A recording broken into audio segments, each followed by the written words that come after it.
Maka andekan saya ini kok dikasih mukasyafah sama Allah untuk melihat surga, saya milih enggak melihat supaya ngikuti yang tetap gaib.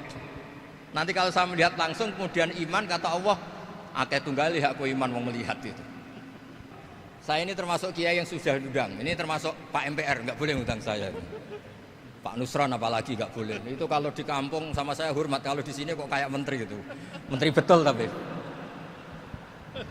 Lawang gurunya dia itu teman saya gitu. Jadi tanya ini kalau nggak percaya.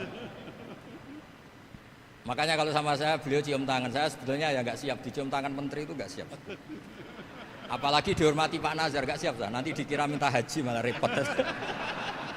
Assalamualaikum warahmatullahi wabarakatuh. Alhamdulillahirabbil alamin wassalatu wassalamu ala asyrofil mursalin sayyidina maulana Muhammadin wa ala alihi wa sahbihi ajmain amma ba'du. Ingkang sangat kula hormati niki wonten Habib Nabil, semua keluarga besar Habib Muntir, semua min usulihi wa furuhi sedanten ingkang kula hormati. Ingkang terhormat Habib Ahmad Bahar, Habib Ja'far Al-Attas, niki wonten Profesor Nazaruddin, wonten Pak Muzani, wonten Mas Nusron sedanten ingkang kula hormati. Yang spesial saya ini punya dua permintaan. Satu, jangan diundang lagi. Dua, saya minta maaf kalau yang ingin ngundang mohon nggak usah diteruskan. Saya akan cerita yang ilmiah. Saya terima kasih tadi sama Habib Abdullah bin Ja'far sama Ustadz Hasan Saifur Rijal. Begini, kenapa saya banyak dikutip para narasumber? Karena saya ini jenis kiai yang otoritatif. Jadi saya ini karena nggak menteri, sehingga kalau belajar itu serius sekali.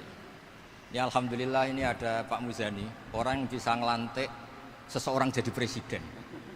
Masih punya utang satu, bisa enggak ngelantik kita jadi ahli surga. Begini nggih, kalau cerita ilmiah, nanti saya baca hadisnya. Ada kelebihan kita jadi manusia itu justru karena ketidaktahuan kita. Kita tentu hingga detik ini tidak melihat surga langsung, tidak melihat neraka langsung, apalagi melihat Allah Subhanahu wa ta'ala. Tapi selalu ada teori, dan ini dibenarkan oleh semua ulama, karena ini nas itu mansuh. Geniku di antara kelebihan Rasulullah SAW adalah diutus kafatal linnas, untuk semua orang. Sehingga ada orang ditanya, dengan apa kamu tahu kalau Tuhan itu satu? Orang ini dengan enteng menjawab, innal isnaini, angka 2, 3, 4 dan seterusnya, nisbatu dzalika ilal wahid nisbatul far'i ilal asli. Jadi segampang itu nerangkan ayat qul huwallahu ahad, Allah itu satu. Karena angka itu 2, 3 sampai 1 miliar 1 triliun, nisbatu dzalika ilal wahid nisbatul far'i ilal asli. Semua itu asal usulnya satu. Begitu juga begitu gampangnya Syekh Nawawi Al-Bantani menerangkan kenapa bismillah itu dimulai ba. Huruf hijaiyah kan alif, tapi kalau bismillah dimulai dari satu ba. Ba itu ada titik satu. Anda gambar kambing, gambar apa saja, gambar Anda entah baik entah jelek, itu tetap dimulai satu titik. Nah satu titik ini disebut nuqtatil wujud, asal usul wujud. Sebab itu kitab I'anatul Thalibin, tadi Habib Nabil cerita sanad-sanadnya Mbah Mun. Sebetulnya kalau boleh angkuh, yang berhak cerita itu saya, karena kitabnya milik saya. Tapi beliau tak kasih terus cerita, ya alhamdulillah. Ada penyambungnya. Nanti tak kasih lagi beliau. Ya memang yang paling berhak beliau karena turunannya itu. Tapi kitabnya dari saya, jadi ya satu-satu lah. Kitab I'anatul Thalibin itu dikarang oleh ulama top, namanya Said Abi Bakar Sato. Beliau punya murid yang sangat terkenal di Indonesia, namanya Syekh Mahfud At-Turmusi. Syekh Mahfud ini punya murid, diantaranya yang paling terkenal tentu Mbah Hashim sama Mbah Ahmad Dahlan, pendiri Muhammadiyah. Jadi kemudian kitab I'anah ini populer sekali untuk menerangkan fikih-fikih di Indonesia. Termasuk cerita bahwa wujubul jihad itu wujubul wasail lal maqasid. Jadi jihad itu wajib, itu wujubul wasail lal maqasid. Sama cari di sarah.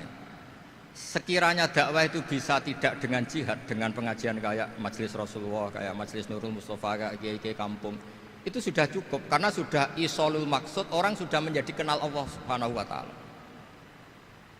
Sebab itu ketika Sayyidina Ali diutus di beberapa peristiwa termasuk di Khaybar, Sayyidina Ali didhawuhi la ayyahdiyawu bika rajulan wahidan khairan laka min khumrin na'am. Ada satu saja yang Islam karena kamu itu lebih baik daripada kemenangan. Nah, kemudian ini supaya otoritatif menghormati masjid ini, Masjid Istiqlal, masjid yang luar biasa bersejarah. Saya baca keterbatasan kita, tapi ini menjadi kelebihan. Ini hadis di Shahihul Bukhari. Nanti sebagainya saya tinggal supaya ini tadi otoritatif tadi, supaya semuanya pakai sanad. Ini hadis dari Shahihul Bukhari, sehingga Anda tidak perlu tanya ini sahih apa enggak, karena ini di Shahihul Bukhari ikutnya nomor hadisnya itu 6408. Monggo kalau mau dihafal. Biasanya jenengan kan hanya hafal Arba'in Nawawiyah. Ini hadis ini nomor 6408. Ada keterbatasan yang akhirnya menjadi kelebihan kita, yaitu kita tidak tahu Allah Subhanahu wa taala. Suatu saat para malaikat ditanya, apakah mereka yang membaca tasbih di sini, misalnya di Istiqlal ini, ngerti saya? Kata Allah. Kata malaikat, tidak tahu. Fayaqulu hal ra'auni. Qal fayaqulu nala wallah ma ra'auka. Qal fayaqulu kaifa la ra'auni. Yaqulu nala asyadda laka ibadatan wa asyadda laka tamjidan wa aktsara laka tasbihan. Andaikan manusia itu ngerti engkau ya Allah, maka tasbih mereka ini akan lebih dari kita.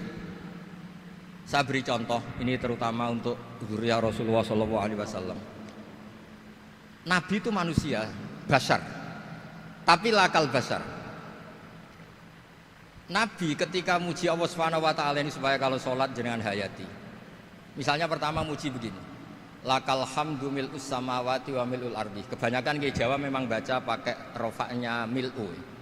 Tapi di beberapa sanad dibaca mil'a, itu urusan i'rab lah. Engkau itu saya puji seluas langit dan bumi, seluas langit dan bumi.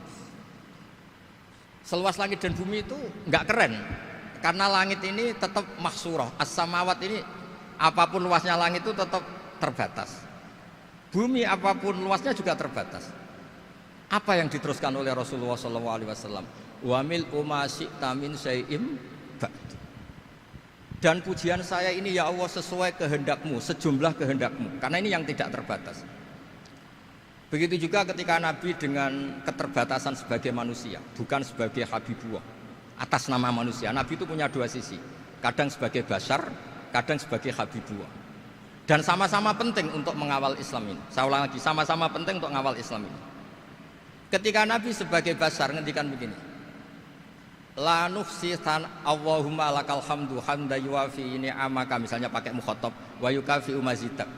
Saya memuji engkau ya Allah dengan pujian yang sesuai jumlah nikmatmu, wa yukafi umazidak, dan bisa berserasian dengan tambahan-tambahan nikmatmu. Tapi apapun luasnya nikmat itu terbatas, sehingga Nabi nambahi, la ukhsi thana'an alaika anta kama atneta ala nafsik. Saya muji ini tidak terhitung, sama sejumlah pujian yang engkau lakukan. La ukhsi atau la nukhsi thana'an alaika anta kama atneta ala nafsik. Sehingga ini kreasi-kreasi Bani Adam yang malaikat itu tidak bisa. Saya ulang lagi, ini kreasi-kreasi Bani Adam yang bakat malaikat itu tidak bisa. Ini saya baca di kitab Fathul Bari, ini sarahnya kitab Bukhari. Kata Imam, ini saya ulang lagi, ini kata Imam Ibnu Hajar Al-Asqalani, pensarah terbaik Bukhari. Jadi Sahihul Bukhari itu punya sarah paling terkenal namanya Fathul Bari. Itu gurunya Syekh Zakaria Al-Ansari. Syekh Zakaria itu dikenal sebagai Syekhul Islam. Itu berkahnya punya guru alim banget, kereng. Ibnu Hajar Al-Asqalani itu kereng itu keras. Kalau muridnya tidak bisa itu keras sekali, tapi urusan ngaji saja. Terus punya murid itu pinter sekali, namanya Ibnu Hajar Al-Haytami. Jadi beliau kalau mau ngaji ya susah karena gurunya tuh alim nyuruh baca. Kalau mau ngajar ya susah, muridnya tuh alim takut salah. Jadi akhirnya pinter. Orang punya murid alim alama itu kan bingung. Makanya saya tidak suka kalau Profesor Nazar ngaji saya. Nanti ngoreksi repot. Sudah gitu Islamnya beliau formal karena Menteri Agama, saya non formal. Lama-lama Islamnya beliau legal, saya ilegal. Kan jadi repot nanti. Makanya tadi tak bully, tak cocokkan. Kalau jenengan Menteri Agama sampai akhirat berarti top. Tapi kayaknya di akhirat saya yang ngelamar jadi Menteri Agama. Tidak ada, ini nggak penting. Ini hanya gojlokan saja supaya kelihatan bahwa menteri pun juga warga Indonesia. Begini kata Ibnu Hajar Al-Asqalani, ini saya baca ya supaya penghormatan saya sama Habib Umar Hafid. Saya ini baca kitab beliau khatam serius, namanya Taujihun Nabi li Mardhati Bari, yang ditulis oleh Ustadz Fahmi bin Ali bin Ubaidun. Saya baca banyak, termasuk ketika beliau punya manhaj yang tidak populer, kata beliau fala buddha antuwattina nafsaka ala annana khudamatu hadal kaun. Kamu harus yakin bahwa tugas kiai, tugas ulama itu khudamatu hadal kaun, mengkhidmati semua alam raya ini. Dan jangan pernah putus asa, misalnya melihat non muslim terus kamu putus asa, ini non muslim enggak. Bisa saja suatu saat rubbama aslama fakhasuna islamu, bisa saja dia Islam fakhasuna Islam. Nah, ini wirasah nabawiyah, karena dulu Nabi ketika dari kampung Abdi Yalil dan disakiti, malaikat Jibal itu usul supaya kampung itu dihabisi. Kata Nabi apa? La bal arju ayukhrijawah min aslabihim ma ya'buduwaha wa la yusyriku bihi syai'an. Bisa saja bapaknya masih kafir, anaknya Islam, cucu-cucunya apa? Islam. Kayak apa Nabi itu? Rojaknya Masya Allah. Nah kemudian ini kembali ke tasbih tadi. Kata Ibnu Hajar Al-Asqalani, yukhadu min hadal hadis anna dzikral hasil min bani Adam a'la wa asyrafu min adzikri al hasil min al malaikah li husuli dzikril adamin ma'a kasratis syawaghil wa wujudis sawarif wa sudurihi fi alamil ghaibi bi khilafil malaikati fi dzalika kullih. Jadi kita ini enggak melihat Allah langsung, enggak melihat surga langsung, enggak melihat neraka langsung. Tapi cara kita zikir, wis nak wis di neraka yo nuwangis tenan. Padahal yo ora mesti mlebu neraka, lha nuwangis tenanan. Kayak apa iman kita? Nah, iman seperti ini sesuai kriteria awal sing dikersana Allah, alladzina yu'minuna bil ghaib. Maka andekan saya ini kok dikasih mukasyafah sama Allah untuk melihat surga, saya milih enggak melihat supaya ngikuti yang tetap ghaib. Nanti kalau saya melihat langsung kemudian iman, kata Allah, akeh tunggali aku iman mau melihat itu. Jadi kadang-kadang keterbatasan kita ini penting. Makanya masyhur Nabi pernah ngendikan tuba liman ro'ani wa amanabi. Tapi wa tuba liman lam yaroni wa amanabi. Kalau orang melihat saya kemudian iman itu biasa. Ini orang zaman akhir tidak melihat saya tapi iman. Kadang-kadang itu enggak lewat Habib yang ganteng itu enggak, lewat Mudin. Semoden di kampung rapati di duit, ini mulang tauhid ya mandi.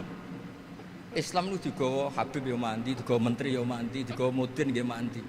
Karena Islam itu kafatal, napa kafatal. Nah yang enggak dipunyai malaikat adalah tadi seperti cerita saya tentang Imam Amudi. Segampang itu. Makanya di tradisi pondoknya Mbah Maimun itu ada tradisi qaddimid dirayah ala riwayah. Logika riwayat itu penting karena itu menjadi nyaman. Ya kayak tadi, Allah itu satu. Ketika kita berpikir angka 2, 3 sampai sekian miliar, sekian triliun, nisbatu dzalika ilal wahid, nisbatul far'i ilal asl. Semua itu dibanding angka 1 adalah cabang. Gambar kayak apa ruwetnya, dinisbatkan asal usulnya mesti satu nuktoh, yaitu satu titik. Nah satu titik ini kata pengarang I'anatul Thalibin, bi kana makana wa bi yakunu maya. Nah kemudian terakhir ini enggak boleh lama-lama. Kalau lama-lama nanti sampean pinternya nyanyi saya. Jadi sudah. Tapi enggak apa-apa lah. Saya ini termasuk kiai yang sudah diundang. Ini termasuk Pak MPR, enggak boleh ngundang saya. Pak Nusron apalagi enggak boleh. Itu kalau di kampung sama saya hormat, kalau di sini kok kayak menteri gitu. Menteri betul tapi. Lah wong gurunya dia itu teman saya gitu. Jadi tanya ini kalau nggak percaya. Makanya kalau sama saya beliau cium tangan, saya sebetulnya ya nggak siap dicium tangan menteri itu nggak siap. Apalagi dihormati Pak Nazar nggak siap, nanti dikira minta haji malah repot. repot. Saya ini tadi bisik-bisik itu urusan ilmu tasawuf, ya ada urusannya dengan haji nah. Cocokan. Kenapa beliau suka ilmu tasawuf? Saya kan sering lihat beliau ceramah di TV. Katanya obat Gus obat. Orang kalau belajar tasawuf kan kepenak itu. Kayak wis ahli swarga kan kepenak di tasawuf itu kan memang. Sekarang saya cerita tentang ini karena bidang yang saya tekuni. Ada kitab tentang ulumul Quran namanya Al-Mufradat fi Gharibil Quran. Dikarang oleh Ar-Raghib Al-Asfihani. Ini kitab luar biasa. Di situ hanya cerita lafat-lafat per kata. Saya tadi sebelum kesini ngajar dulu di pondoknya Beki, Baitul Qurannya Pak Kures. Karena memang saya termasuk pengajar di sana. Artinya kalau saya sering ke situ jangan iri, memang saya termasuk pengajar di sana. Termasuk pengajar yang keren maksudnya.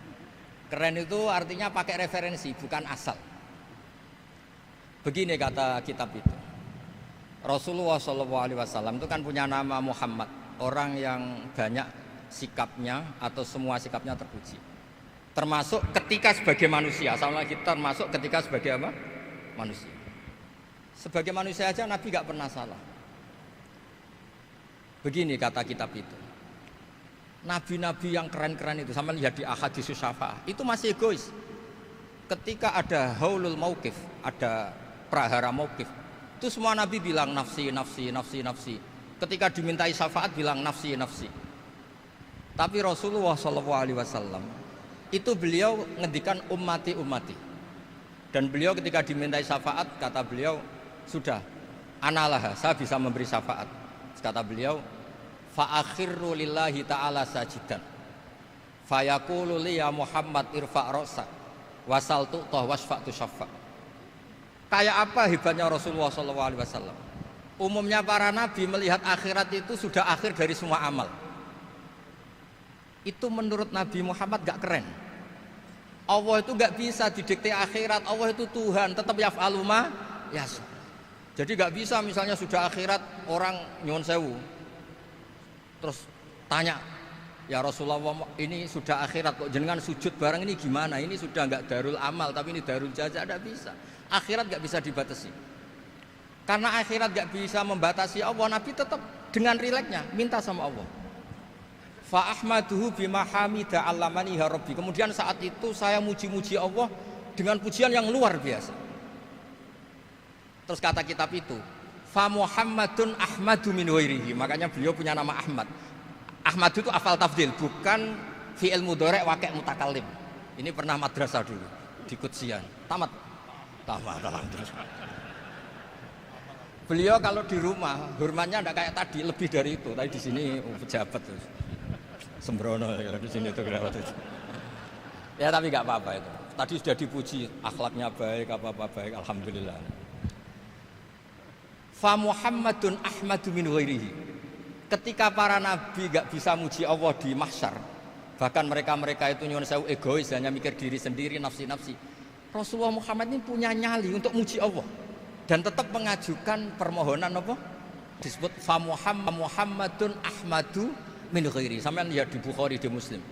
Fa Ahmadu fi mahamida 'allamani rabbi. Tetap muji-muji Allah. Bukti bahwa teori saya benar dan otoritatif adalah yang nggak bisa hilang di surga itu juga wiridan. Ketika kita masuk surga, apa kita kegiatannya?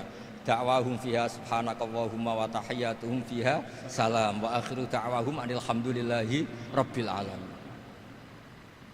Nah, kemudian ini juga yang terus kemudian dinyatakan al-baqiyatus sholihat. Ini kalimat-kalimat yang abadi. Karena apa? Di dunia ya kita bilang subhanallah alhamdulillah, di akhirat dia bilang subhanallah. Kayak apa kerennya kita sebagai Bani Adam? Nah, makanya disebut alladzina yu'minuna bil ghaibi. Wong tidak melihat Allah, tidak melihat surga, tidak melihat neraka, tapi iman kita ini kayak iman sing musyahadah. Iman sing hakul yakin, ainul yakin. Kenapa demikian? Ya karena tadi kita diajari terus menerus oleh Rasulullah SAW. Yang terakhir saya cerita mukjizat. Ini juga terkait dengan betapa mudahnya hadad din ini di logika, dicerna. Kata Rasulullah SAW, sabda Nabi di hadis, saya ulang lagi, ini hadis sahih di bab awal Fadailul Quran di Sahihul Bukhari. Dicek, kalau nggak percaya dicek. Ma minal anbiya'i nabiyyun illa u'tiya minal ayati ma misluhu amana alaihil bashar. Wa innama kana alladzi utitu wahyan auhahu wa ilayya fa arju an akuna aktsarahum tabi'an yaumal qiyamah. Enggak ada nabi kemudian kecuali dikasih wahyu, dikasih mukjizat. Dan mukjizat ini dahsyat sehingga orang itu dipaksa iman. Kayak Nabi Soleh, ada unta besar keluar dari batu.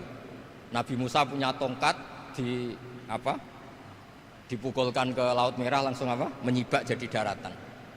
Tapi kata Nabi Muhammad SAW, saya itu tidak punya mukjizat kayak itu, juga gak ingin. Saya ini dikasih mukjizat Al-Quran. Dan saya berharap karena mukjizat Quran ini adalah terus kemudian umatku menjadi yang terbanyak ila yaumil ya. Sekarang kita berlogika. Ini kata kitab Fathul Bari lagi. Kita berlogika. A'jaza yu'jizu i'jazan. Sesuatu yang menjadikan orang lain gak mampu disebut i'jaz. Kemudian karena ayat menjadi mukjizat, sesuatu yang kita sepakat gak mampu. Nah kalau itu masalahnya, tongkat dipukulkan laut kemudian menjadi kering, kita mampu enggak? Enggak kan? Tapi pertanyaannya, Anda bikin nyamuk mampu enggak? Enggak kan? Anda bikin sapi, bikin unta mampu enggak? Enggak kan? Makanya Nabi Muhammad SAW cukup, sudahlah kamu itu manusia, bahkan sekedar menciptakan lalat itu enggak bisa. Innallaha la yastahi ayyadriba masalam ma'aba'udatan. Kemudian mukjizat ini sama Nabi dicontohkan hal-hal yang keseharian kita. Wa min ayatihil lailu wan naharu wasyamsu wal qamar. Sekarang peristiwa laut dibelah Nabi Musa dengan matahari yang nggak pernah turun mesin, itu keren mana coba?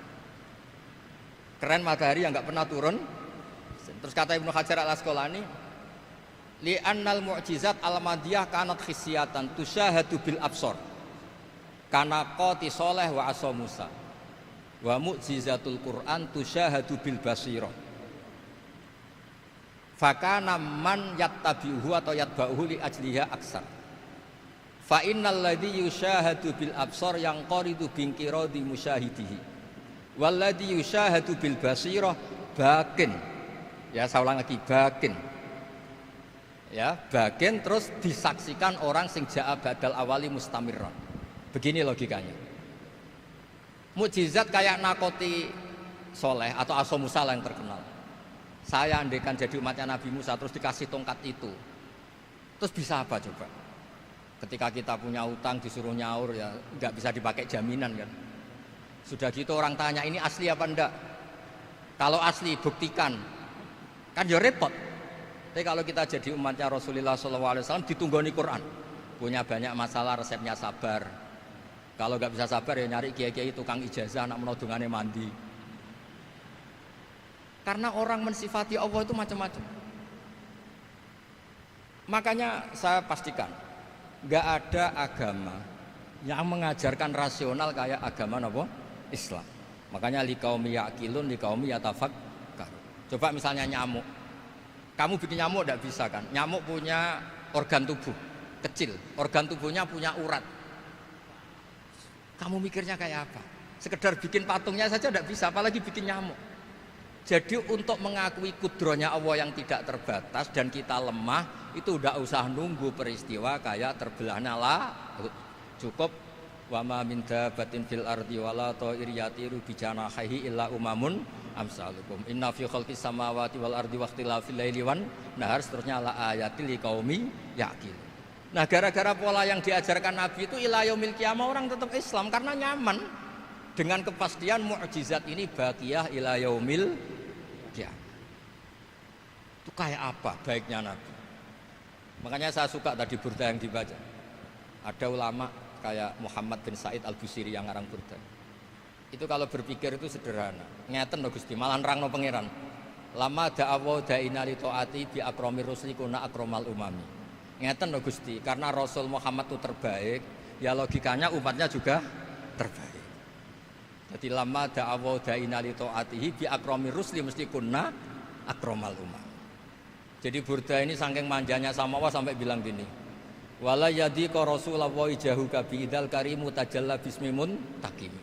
Ya Allah, engkau telah menamai Nabi engkau itu Raufur Rahim, yang penuh kasih sayang, yang sohibus syafa'ah. Maka ketika engkau ingin nyiksa kami dengan alasan engkau ini al-muntakim, dat yang bisa nyiksa orang maksiat, jenengan harus ingat ya Allah bahwa Nabi kita itu Nabi yang engkau gelari Raufur Rahim. Ya kalau gitu jangan jadi nyiksa. Terus gunanya apa digelari Raufur Rahim ra iso nyafaati gitu. Itu jenenge wala yadhiqa Rasulullah jahuka bi idal karimu tajalla bismillah. Terus fa inna min judika dunya wa darrataha wa min ulumika ilmal lauhi wal qalam. Dan itu juga yang dibuktikan Rasulullah SAW. Sampai beliau ngendikan likulli nabiyyin da'watun mustajabah wa akhtabi da'wati syafa'atan ummati yaumal qiyamah. Semua nabi itu punya doa yang mustajab dan semuanya sudah dipakai di dunia. Tapi saya menyimpan jatah itu supaya saya tetap punya hak syafaat fi yaumil qiyamah. Terus ini bukti-bukti bahwa ilmu yang selama ini diajarkan para habaib, para kiai itu otoritatif. Saya hanya bantu jenengan memastikan kalau hadis itu sahih dimaknai oleh ulama-ulama yang kredibel. Ya, perjanjian terakhir tadi. Saya ini termasuk kiai yang sergap, tanya Mas Nusron, Pak Muzani juga pernah ke rumah saya. Meja saya itu isinya ya kitab. Habib Nabil pernah ke kamar isinya kitab. Jadi kalau jenengan ngundang saya itu berhadapan-hadapan sama hukumnya Allah, yaitu ganggu orang belajar gitu aja. Mohon ngoten mawon. Assalamualaikum warahmatullahi wabarakatuh.